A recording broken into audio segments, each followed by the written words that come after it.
So, guys, I want you to take a look at this session. This was a security summit session, and the governor of Zamfara State was asked on the way forward, and he said restructuring is the way forward.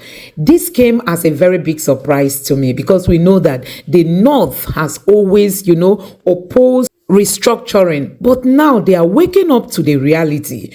Don't forget that so many people are saying that, okay, now that there is gold in the North is waking up to now support restructuring. Anyway, I don't know what you make of that. I will allow you to drop your thoughts in the comment section below. But honestly, this was an educative session. And I want you to take your time, relax, and gain knowledge that was shared by so many people during this session. You are going to love it. Take a look. There are those who are saying, yes, state policing, advantages, disadvantages. There are those who are saying restructuring, what we have presently is not working. If you were to pick which one would come first, is it to restructure Nigeria in the manner of getting rid of aspects of our constitution, that those who say that constitution does not really reflect the will and the aspiration of the Nigerian people, or you just go straight for state policing? Which one would you pick first? I think for me, I'd rather go for restructuring. And I'm sure you have all the information that Zamfara has become a base for kidnapping, cattle rustling, and other banditry activities in northern Nigeria. And I said, if we're able to take care of Zamfara today, the issue of banditry will be history, because Zamfara has become a hope for all these criminal activities. And like I said, if I'm in control, believe me, in 2 weeks' time, banditry issue will be history in Zamfara State.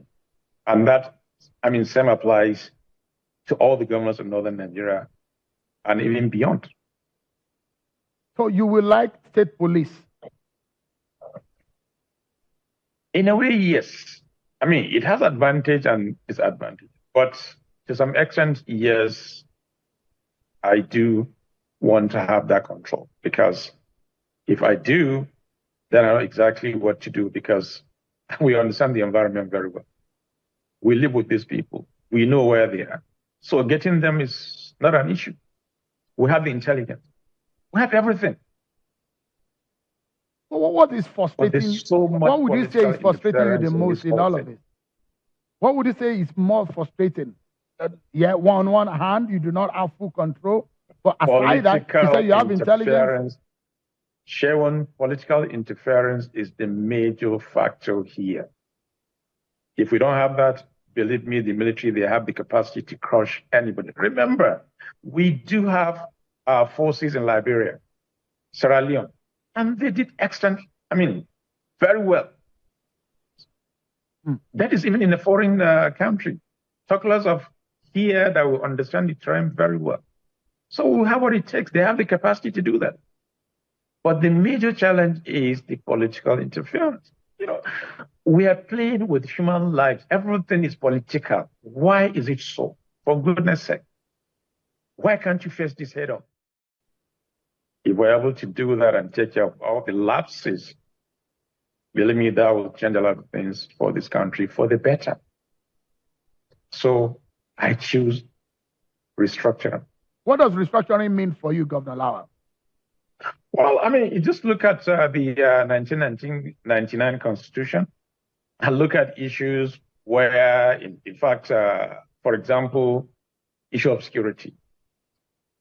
If state governors will have their own security or control over the security situation, most of these criminalities will not take place in most of the state, because we all want to live in peace. There's nothing like peace. There's no price to peace. Whatever you do, if you don't have security, it's basically nothing. There will be no meaningful development without security. And these are the challenges we're facing, especially in a state like Zamfara State and other 7 northern states in the country. Kaduna, Katsina, Niger, Sokoto, to some extent, Kebbi, maybe Kano, they are relatively okay, and Jigawa. But at least the 5 northern states were in a serious mess when it comes to security. All right. Just give And me that a is moment. something that- Governor Lawal, we are hoping that after tonight, that mess will be cleared because we have a congregation of some of the best minds in our country tonight in this room, and hoping that with all of the expertise that are abound here, we might be able to have a solution. Don't forget, we have honorable States have a lot they can do. Why are our local governments not working? So you see, in a state with 20 local governments, everybody is looking at the governor. It makes it very difficult. But if we have 20 local government and 20 local government chairmen that have the capacity as being governors, because that's also another issue. Sometimes you have the local government chairman, the man doesn't even know why he's there. So it becomes an issue. So we must look at how do we develop our leaders, especially local government. Growing up, we knew local governments were working. You go there, you see the veterinary working, you see them doing roads and all this. And so it builds up that capacity and it checkmates all these activities right from the board before it goes to become a monster. But we allow it until when it becomes a monster and then becomes difficult curtailing it. And those are the issues we have to go on ground. And then, like I said, justice, equity, and fairness. Every Nigerian must have that sense of belonging wherever he is. I had the privilege, I was born in Sokoto, I grew up in Sokoto. I had that privilege. It was the most wonderful place I ever wanted to. And I still am very proud to have come from that area. And it has given me, with the opportunity the government has given me in Nigeria. And that's why in the military, it gives us that ability to look at these things dispassionately. We look at how do we create solution? How do we provide solution on this? The challenges we're going cannot be solved by military solution or security solution. It is holistic. Most of it non-kinetic. And non-kinetic has to do with good governance. It starts from the states. The states must take ownership of this and drive it. Yes, there are a few people who are asking questions about the errors that are being made, some tragic errors made by the military in some civilian territories. Is there an apology that the military is willing to take to give to Nigerian people definitely. tonight, because innocent people were just living their lives? And no, I think we've said it over time. When the Tinubu issue happened, we came out clearly and said it was a mistake. It was a professional mistake. Yes, we don't want to give a reason why it happened. We knew why it happened sometimes because, again, if you look at the history, it is not just that it was deliberately done. It was just that there were circumstances that happened that made it happen. Have you learned our lesson? A lot. We've gone back to training. We've anybody been held accountable? We have our court martials on ground going doing that. We followed through the legal system directly. We're a professional and we have done things even outside Nigeria. So why not in our own country? We go through these things. And let me tell you, once there are operations ongoing, they are bound to be mistakes because we're human beings. Sometimes you fire a weapon, the weather affects it. You can't control that. Serious. I'm worried. Yes. And a lot of people, I'm responding directly to questions that people are asking online. There are those who are worried that the accusation and allegations against men of the Nigerian Navy on issues of piracy, that they are in cahoots and they are in connivance with some of these people who are stealing our crude and not allowing our economy to grow. Maybe in the past. It's not happening now again? Maybe in the past. Now, nothing is 100%. And we pick our recruits from the citizens, from the communities. We're not bringing them from heaven or from somewhere. So whatever it is that is ongoing will also affect the armed forces. But we have a system that checkmates that. And that's why all our operations will have standing court martials. Just recently, we've court martialed some, we jail them, we dismiss, we reduce them in rank. We don't entertain indiscipline for whatever reason. I mean, are you able to tell Nigerians what you are doing? Because some of Nigerians are the ones that are bearing the brunt. If those who are responsible are being dealt with, Nigerians deserve to know. No, but I think on some occasions, even when I was in the theater in Maiduguri, we do a media chat where we pronounce what are the offenses committed and what actions have been taken. We do that in clear terms.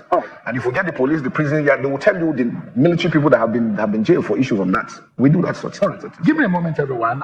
We've since been joined by Pastor Ladi Thompson, someone who is also passionate about the nation's security. He joins us virtually. It's good to see you, Mr. Johnson. Mr. Thompson, rather. Give us an idea. You've been listening to the conversation, and thank you so much for your patience. You're looking good. Happy Democracy Day. Give us an understanding. Where do we go from here? You and I have had conversation about our national security, but we are looking for solutions. That's why we are here tonight. From your own point of view, where you are standing, what solutions do you see? Thank you very much, Sheung. And of course, I must commend the work that has gone on. But you and I know we've had this conversation that spanned 20 years. And what we're talking about right now here, I must commend the CDS. Between the CDS and Governor Lawal, they're giving quite a practical assessment of what is available locally. However, Nigeria is dealing with, as I mentioned 20 years ago, an opportunistic hydra Some of the things we've discussed here tonight, some of them are primary threats. Some of them are existential threats to the country. Some are secondary. Some are tertiary. Now, if we want to know what to do, we must separate the primary threats from the secondary. So I will say to you there are 4 things that we mentioned 20 years ago. There are 4 things that we mentioned 20 years ago that have to be taken care of. And it's up to you to decide whether they have been taken care of. Number 1, we said the architecture of thought of the Nigerian government must be 20 steps ahead of that of the enemy. The primary enemy, the greatest existential threat we are facing, which is terrorism. And we know that when it comes to architecture of thought, the greatest problem of the Nigerian, and not just the Nigerian, the African world, is the mathematization of inquiry. Number 2, we talked about the military more than 20 years ago, and we said the days of cloth suits is gone, treaty of war. And I like the fact that the CDS spoke about asymmetrical warfare. He spoke about hybrid threats. Now, maybe he didn't mention media as a force expander. But I know that as of 18 years ago, we had mentioned that the military contribution to the solution of this problem is not more than about 36%. So it is good that it is now that the military has come out to explain to the public that this thing doesn't have a military solution as the sole solution alone. Then number 3, I think he was the one, somebody earlier on mentioned the ideology. Now, the ideology is something that has to be tackled that has not yet been tackled. Now, why are we saying this? Every single one of us here lives on 2 levels of life. There's the external that the law can control, and then there's the internal. Now, since this new form of war came into being, everybody knows that it is the ideas inside the hearts that have been weaponized. And when you mix a philosophy with a religious system and you mix it together, you have something explosive in hand. And you must come up with an ideology that will be national that can checkmate that. Now, the 4th thing is the value system of the country. The greatest war going on all over the world right now is the war of narratives. Now, the value system is such that if an average citizen has nothing to lose, the value system is such that if in the engine room of the country, we still continue to allow ourselves to be ruled by partitions that were drawn up in 1914, then brother cannot be brother's keeper. And who's going to be ready to make sacrifices? I attended Ahmadu Bello University. I've moved and worked across Nigeria for God and country. It's a wonderful country, and I believe it will survive. But in closing, let me just say this. The most important factor that I think is missing in this conversation so far is what I call the glocal dimension. The fact that the threat that we're discussing here, the primary threat we're discussing here, as mentioned in snatches by the CDS, and somebody also who spoke about funding, we are facing a localized threat with a global dimension, global type of intelligence. Whether you're talking funding or you're talking opportunistic, you are dealing with something that is so intelligent that the architecture of thought within Nigeria cannot handle it alone. Now, listen to me. We have had former presidents who had sicknesses and diseases who would have died if they did not reach out beyond the local degree of knowledge in the area of medicine when it came to the problems that they had. So there's nothing strange about the fact that this also has a global dimension to it that we must take care of if we are serious. Now, let me say this. If you remember Kaplan's book, 1994, The Coming Anarchy, Yeah. if you ever looked at Henry Kissinger's World Order, published in 2014, and then mix it with Huntington's 1996 Clash of Civilizations, not to mention Francis Fukuyama, there is nothing surprising about what is going on in Nigeria today. Think that all over the world, for all this, they've looked at it. Most nations of the world have readjusted. It's a war of narratives.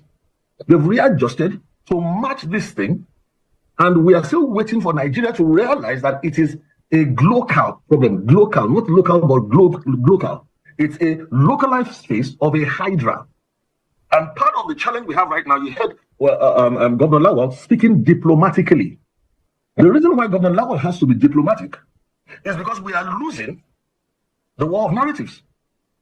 If the war of narratives is right, and the average Nigerian is ready to die for his country, then see a single person Look, don't forget that I've worked in this field for 20 years. We've been in contact with the poor boys in the army. I'm not talking about the people at the top heavy, but the young boys who are being sent out to die.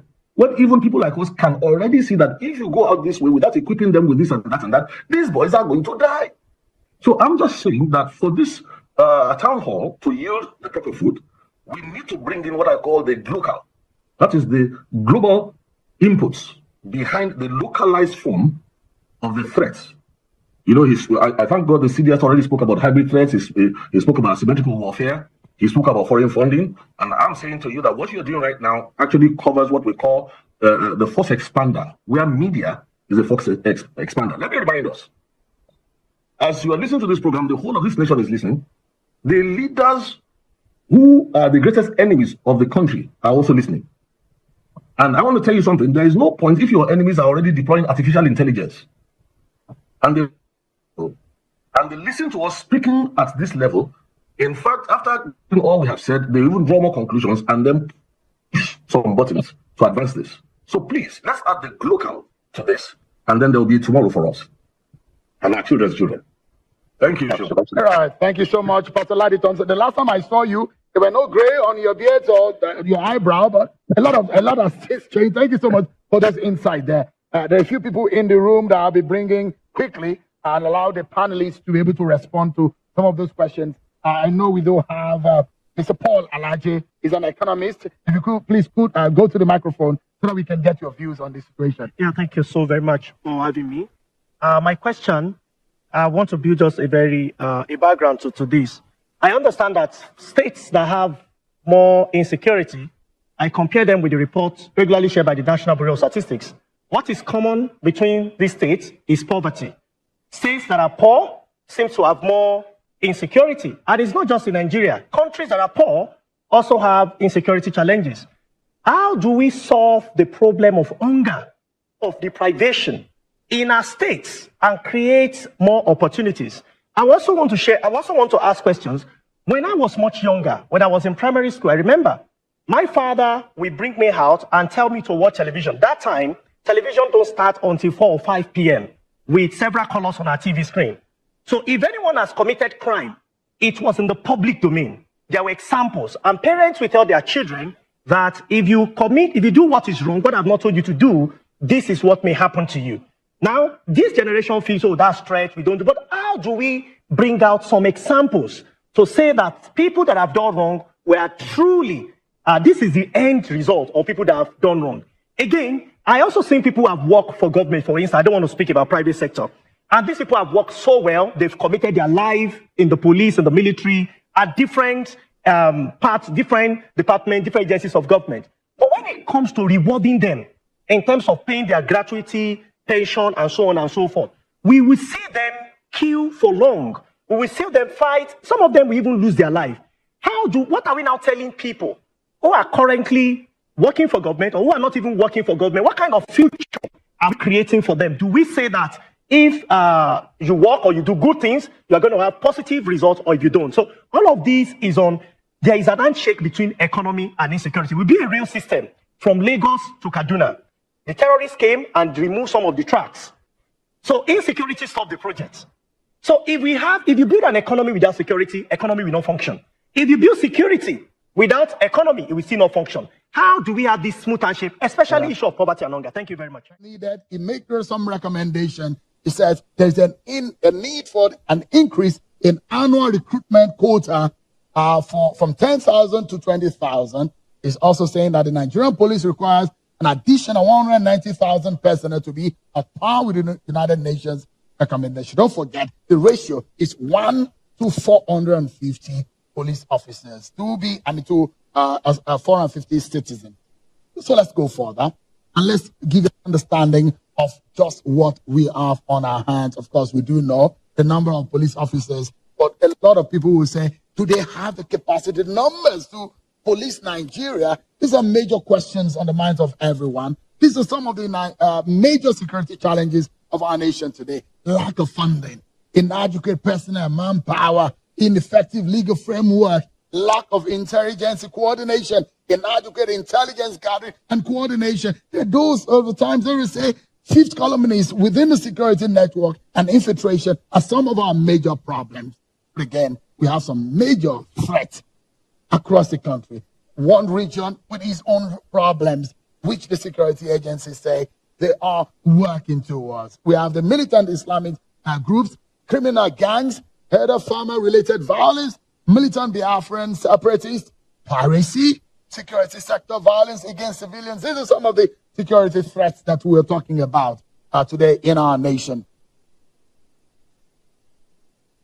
Now, take a look at these from the Africa Center, some of the data coming in. All of those security threats that I mentioned, you see the map on how they look across the country. Militant Islamic groups, you see them in some part of the northeast region of the country. Criminal gangs, you see them all over the place in some part of the northwest, north central. You see a couple of that within the middle belt of Nigeria, and some also you see in the south region of the country. But each region has its own very peculiar security threat that we can see on that map. Of course, this is coming from our partners and our friends at Next Year, who have done a breakdown of what the security situation has been in the last year since President Bola Tinubu came into office. And you can see evidently that each region has its own peculiar security challenge, from the northeast to the northwest.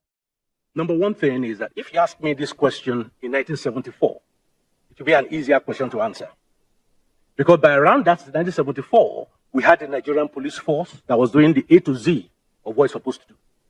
After the coup, or the Muritala coup, that was the beginning of the cannibalization of Nigerian police. The military government then blamed the police for not finding out the intelligence about the coup. So what did they do? They excised what they call the special branch of the police out of the police, and that later formed what they call the NSO, whether that's today's SSS, was carved out of the police. Since then, several other agencies have been carved out of the police. So when you're talking about the police right now, they have the thankless job of dealing with core criminality. They don't have the resources to do it, and all the other things, all the other things that police do in other countries are being done by other agencies in this country. So that is the issue of overlapping mandates of different security agencies. They compete rather than cooperate. And more importantly, there is no legal framework in this country that compels any security agencies to share intelligence. I know the NSA is the coordinator of national intelligence, and best practice say they do it. There have been in meetings where, I'm not going to say which one, and the agency said, we're not sharing that with the police, we don't trust them. So the issue here is that these people are competing rather than cooperating among themselves. So one of the easiest things the president can do, for example, is to give out an executive order, making it a punishable act if an intelligence is not shared.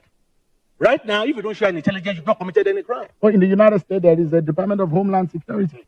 And from the point you enter to the country, the intelligence about persons of interest circulate around most security agencies. Can we adopt that kind of technique? Yeah, of course we can. See, the situation here is this. Take United States, a very good example. United States have about 18,000 police departments, because everybody has police departments all over the U.S. But what happened when the Homeland Security Department was created was that a standardized storage format was created for all police forces in the U.S., such that then a batch program was created, whereby around midnight every night, the Department of Homeland Security harvests data from every police department in the country as a central hub. So if you commit a crime in Texas, in 24 hours, they will know in Washington that you committed a crime. We don't have that here in Nigeria. This is what I'm trying to say. Fragmentation and the competition means there is no visibility. The truth, the truth is the fact that you can come out of prison in Sokoto tomorrow and go and join the Nigerian police in Lagos, day after. There's no way of knowing unless you declare it yourself, because there's no central database, of these things. For example, as you enter prison, your fingerprints and data are taken. That's supposed to be sent to the police fingerprint department. Sometimes for 6 months, 8 months, police don't get anything from the prison. Look, we have problems. Fragmentation is a major problem. The left hand is not talking to the right hand, and we have so many. Look, in England, we are talking about in England. If you are a civil servant and you steal, they call the police. Here we have ICPC, we have all kinds of, we've just cannibalized the whole system. And this is what makes the whole thing worse. This is it. There was a case in Kogi when the civil defense sued the police. They said the police was encroaching on their turf. The Court of Appeal, when they decided that case, said the Establishment Act for Civil Defense did not remove those powers from the police. Police still have the power to, and let's tell all of them, drug crime, and NDLEA, police still have power over that. Road safety, police still have power over that. EFCC, police still have the Financial Crimes Unit. So every of these cannibals that have been created out of the police still left the police with those powers. So the question now is, people now cherry pick who to call when they have a problem. Who do you have influence over? You know, so we need to really do a comprehensive security sector reform in this country, whereby there's a bit more of harmonization, so that if one agency has, I mean, okay, you are talking about. So you agree with Governor Lawal to say restructuring is one thing that we need. Yeah, okay. You are mentioning private security firms earlier. Honorable right? was yeah. Do you know the private security firms in this country? Who do you think controls and manages them? Civil defense, not the police. Police have no, they are regulated by civil defense. So if police needs information about private security, they have to go to civil defense to get it. Why are we fragmenting things? That is a problem. So we need, instead of dancing around all these issues we are doing, we are doing it, we are doing that. Because if we don't think differently, we will continue this cycle of insecurity. All right. Let me quickly. There is a major legal framework lacuna here, something, isn't it? And how do we get around it? You see, yes, there's a lacuna with the law, but it isn't just about, it's not about the law. There are three fundamental things. Public safety or managing security is rooted in public trust. Earlier, the DIG referenced the aphorism, see something, say something, and do something. If our security agencies don't repose trust and confidence in citizens, there's no way citizens are going to share intelligence with you. And I think that if we think about solutions, the posture of our security agencies need to change. Nigerians feel insecure. You don't want to know the number of Nigerians who on a daily basis have their family members kidnapped. And when they report those cases, the response from some of the security agencies is not just demoralizing, but it's just heartbreaking. And so our security agencies need to inspire confidence. And there's no need to gaslight citizens. Admit that there are challenges. Tell us the efforts that you're making and we will support you. But not look at Nigerians in the face and say that the challenges of insecurity are not much because they are the ones feeling it. The second deals with extrajudicial killings. And I talked about structural injustice earlier, and it's actually two ways. I think for a summit like this, we need to condemn acts by either Nigerians or non-Nigerians who are killing our security agencies. In the last couple of months, it is un-Nigerian to see how our military and police officers are being killed. It happened in Delta. It happened in Benue. These people are human beings. They have families. And so if Nigerians, or non-Nigerians are rising up against our security forces, we have to condemn it and take action. In the same vein, our security agencies also need to ensure that extrajudicial killings also stop. Because there are structural injustices that are driving these kinds of behavior in the public space. The third point deals with this whole question about, you call it devolution of powers or centralization of powers. And I agree with the governor to an extent that there is need to restructure. The Honorable talked about state police. I don't think that there's an opposition to the whole concept of state police. The big issue is around the operationalization. Because he referenced the 1999 Constitution that devolves from the 1979 Constitution. Every constitution has got a philosophy that underpins it. And for the 1979 Constitution, it was about centralization of power. The philosophy then was that if you centralize power and centralize control, you're able to keep the component units in place. It's how many years down the line, and society has shifted. So there is great need to devolve power, but there have to be some mechanisms that limit the absolute exercise of the powers. So when you say state police, about the operational independence, how do you ensure the operational independence of the police? Who appoints, say, the commissioner of the police and the DPOs? How are they going to be funded? And there's a semblance of that because governors still fund police. They buy them cars at the state level. So in terms of funding, it appears there's some measure of resources at that level. But when you say control, I am averse to absolute and full control. There has to be limits to the exercise of that power as we think about state police. The last critical point, and I'm glad that the brilliant gentleman who is doing well with the army and the defense is here. We need more boots on the ground. I think in the last few years, we've seen some airstrikes that have come with collateral damage. And we have to think about how do we remedy, those situations, because communities are decimated, lives are lost, and then we need to address that. Because when you do that, you build trust and confidence in people. Because if you abandon those communities, you breed resentment with the state. And so even when security agencies are calling Nigerians to support insecurity, Nigerians just feel you guys are your own echo chamber because you do not relate with some of the realities that we face. And my call to security agencies, yes, the breed of, the service chiefs that were appointed by the president seem to be the best, seem to have a sense of the issues, but you need to communicate more with Nigerians because what Nigerians go through on a daily basis, the kind of insecurity, even access to justice. If you go to the police stations, go and see the number of cases that people report in police stations. Because the insecurity is in the land. So I think these are some of the issues that we need to address. Thank you so much, Dr. Paul Alaje. I'm hoping that if you would need to react to any of this question, any of the panelists can. Please go ahead. I guess Ms. Rosemary Effing isn't. Good evening, everyone. Happy Democracy Day to all of us. My name is Rosemary Effiong. I'm the National Coordinator for Society for Empowerment and Self-Reliance. First of all, we have talked so much about state policing. And I want to add my voice to say, before we amplify or raise the tempo for state policing, we have something in quotes that look like state policing, which we have the vigilante established by some regional governors and the states themselves. So what are the governors doing to work with the federal security outfit to build the capacity of the vigilante they have established? We know the issues we're having. If you have worked across states, we know the issues they're having. Then secondly, I want to ask about synergy in terms of intelligence gathering with the security agencies. So there's need to build that synergy so that we have uniformity in our database. Without that, it's difficult for we to move forward. Then finally, as a nation, somebody have talked about identifying the problem. Let's not be in a hurry to establish state policing because it comes with its own challenges as well.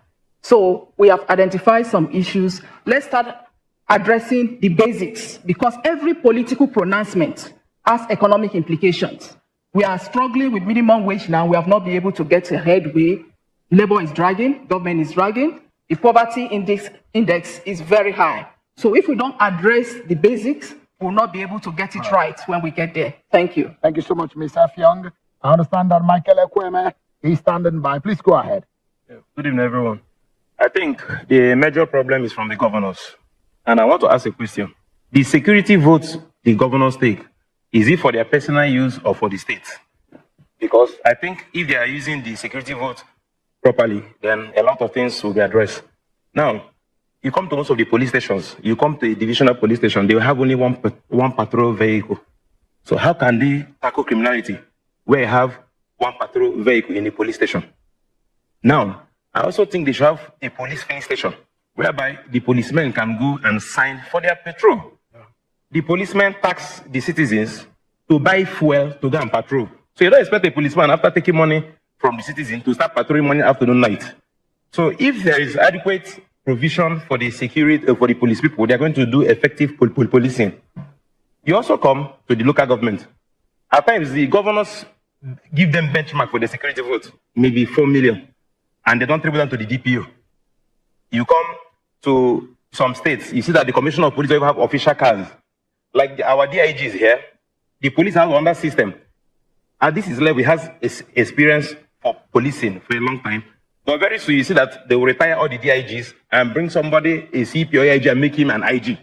Meanwhile, the people who have the experience to do the job will be retired because they are playing politics. Then you come to our localities.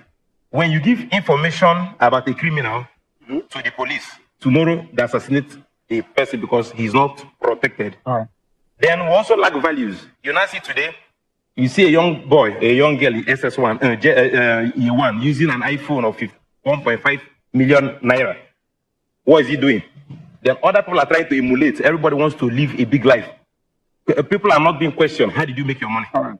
Thank you very much. Thank you so much, Michael Ekweme. I guess it's Jonathan Bauer, isn't it? Yeah. Please go ahead. Thank you for having me. My question borders about the relationship between the security detachment in the states and the state governors. Because I watched helplessly how the state governor was trying to make a point that he's not in charge. And oftentimes we know that state governor is being called chief security officer of the states. So today we are hearing that he's not in charge. And we definitely know that these people take every weaknesses of lack of cooperation between the state governor, who happens to be the chief security officer of the state, and then the security detachment in the states to perpetrate their hideous activities. So can I want more to have more the CDS to elaborate more on the relationship in terms of control order and information divulgement between the security detachment and the state governor, to know whether the state governor can be able to control the security personnel, that there's a problem here and there's a problem there, and they also obey the instruction. Thank you very much. All right. Ms. Tonibare, good evening. Good evening. Thank you. Good evening, everyone. My name is Buki Shonibare, and I'm the Executive Director of Invictus Africa. When the Chibok girls were abducted 10 years ago, one of the things that we said was that it was an unprecedented action. And that is because we had over 200 school children taken. It was unprecedented because we've not seen that large-scale amount of abduction at one time.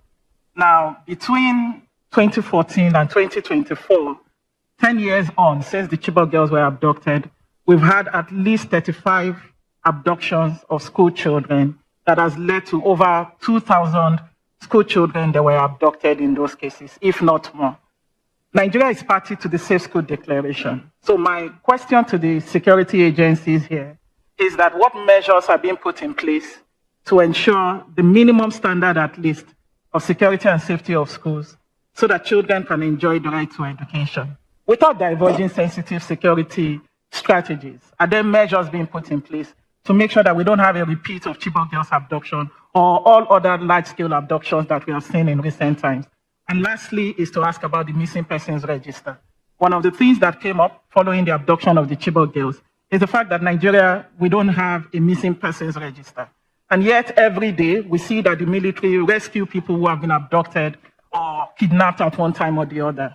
Do we have data to show who was abducted when and where? And so families can also know where to check. And when the security agencies rescue these people, we can tick off their name on their list and we can know the state of missing persons in Nigeria. Thank you. Good evening, everybody. My name is Sheila Kujabi. It's no secret that we have innumerable brilliant young minds in Nigeria. So my question is this: what efforts are being made to capture the young energy of Nigerian youths who are technologically advanced, tech-savvy people that have the abilities to go off, to go amiss, if these skills aren't properly harnessed? That's my question.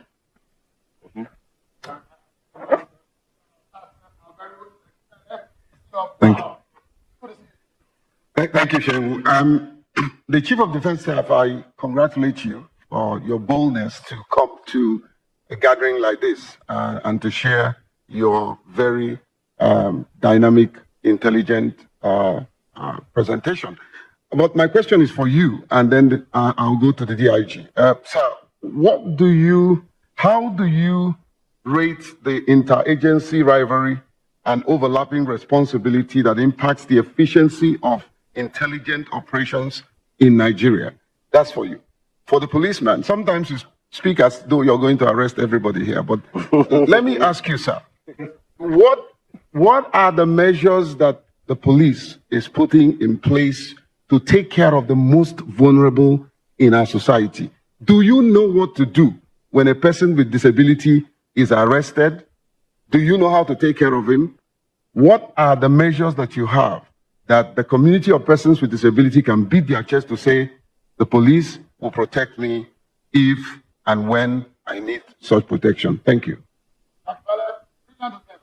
So much appreciate. Let's go around the room, and if any of the questions are now answered, I will remind you. But let me begin. I think something we've not heard your voice in a while. Are there any areas of some of these concerns that you'd like to touch on quickly? Well, since Jake spoke last, I think that we owe an apology to the women of Nigeria, that we are discussing a very fundamental issue where in most cases they are the worst victims. And on this panel, we don't have women, but they are contributing from the floor. So we do sort of apologize. We should apologize. And it's really serious because I prefaced my intervention earlier with a discussion around transparency and inclusion. I think there are 3 key points. The first point is when you think about political will, is political will across board. Is political will to amend the Constitution to address some of those structural inequities that are laden in our Constitution. So if you say it's devolution of powers, but safeguarding our local government system, one of the best things that has happened to us in Nigeria today, there seemed to be an elite conflict or a conflict in the elite class with respect to devolution of power. While the president, on one hand, is pro-devolution of power, but at the component units, which are the state governors, some of them are averse to local government autonomy. And I think it's an opportunity for Nigerians to rally around the National Assembly in its effort to amend the Constitution to institutionalize local government administration, because it will deepen local governance. The second is about accountability. So when we talk about terrorism financing, and I say this, I think the average Nigerian on the street, it would take a miracle for them to believe that the rate of arms proliferation in Nigeria, as well as terrorism financing, does not have a taint of complicity on the part of certain actors of state. Because how do these arms come into the country? Where do they come from? Yes, even if we have porous borders, but somehow, somewhere, we know that there are security checkpoints. We know there are gaps, but there are also institutional mechanisms. And so we also need to deal with the issue around the transparency of our security agencies. The good thing is there are fantastic, great security personnel who are doing their bit, but there are also bad eggs. We need to fish those bad eggs out and prosecute them.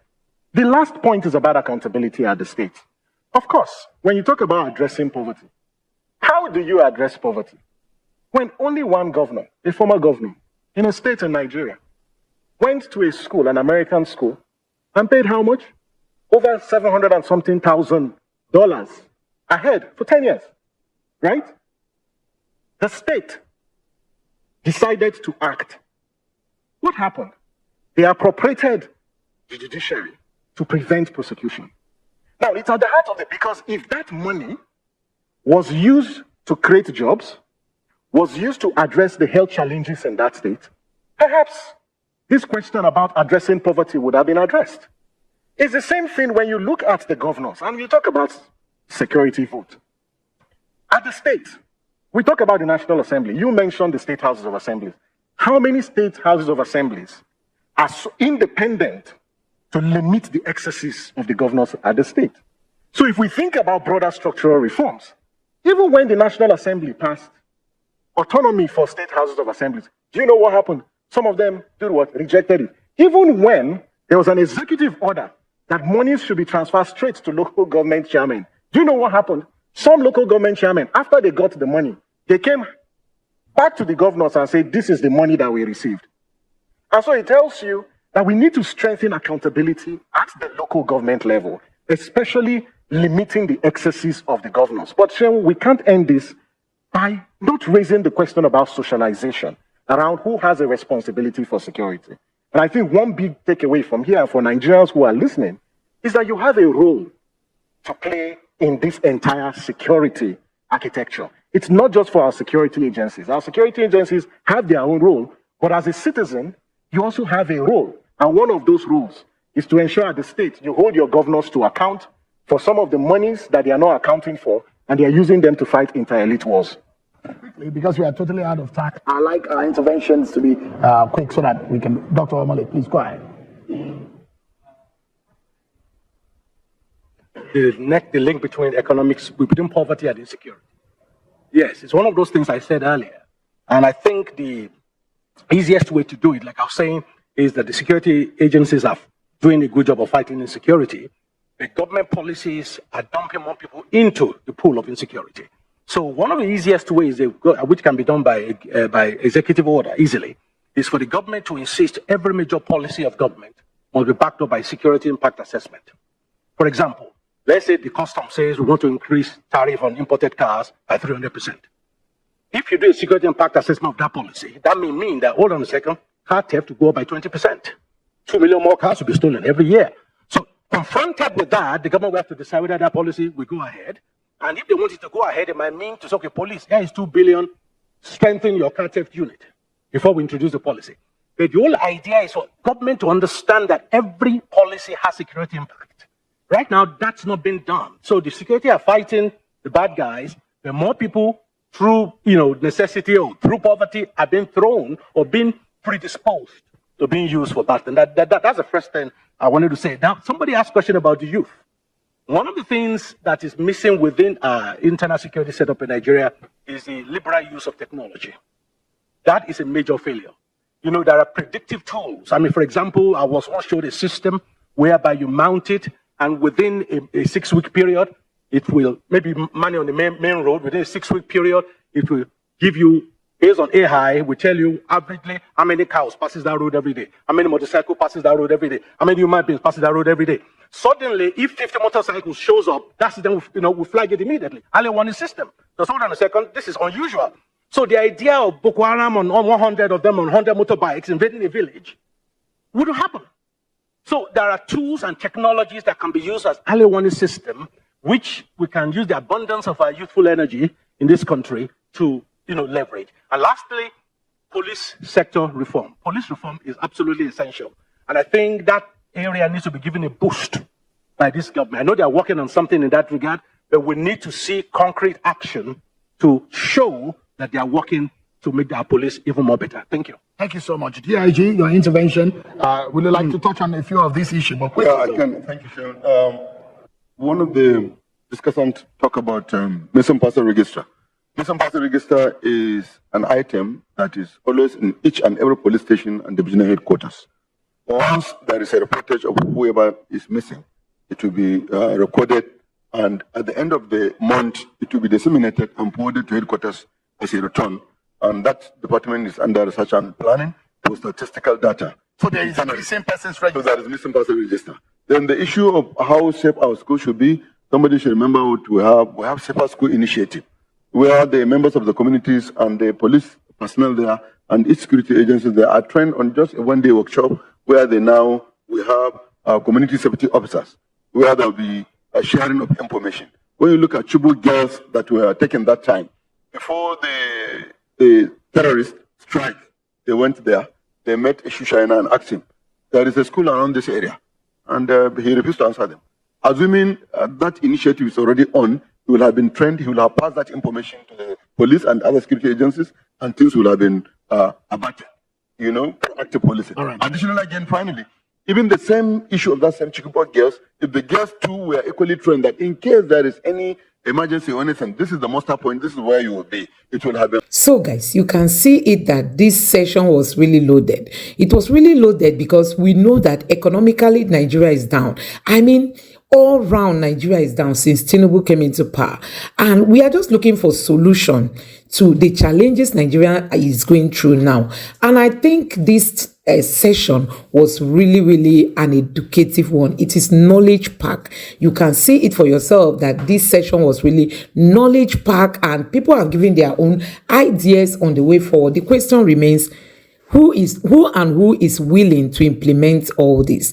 Our security agents, are they willing? Even the presidency, is Tinubu willing to implement these things? Sometimes people gather and just talk, but action is never taken. We all know that, there are so many agreements that have been reached on how to move Nigeria forward. None of those is being implemented. And you keep asking, why do people waste their time to come and say things like this, put together information like this, and at the end of the day, nobody use them or implement them for the good of this country. Anyway, let me know what you think about all this in the comment section below. Please don't forget to subscribe to the channel and turn on the notification bell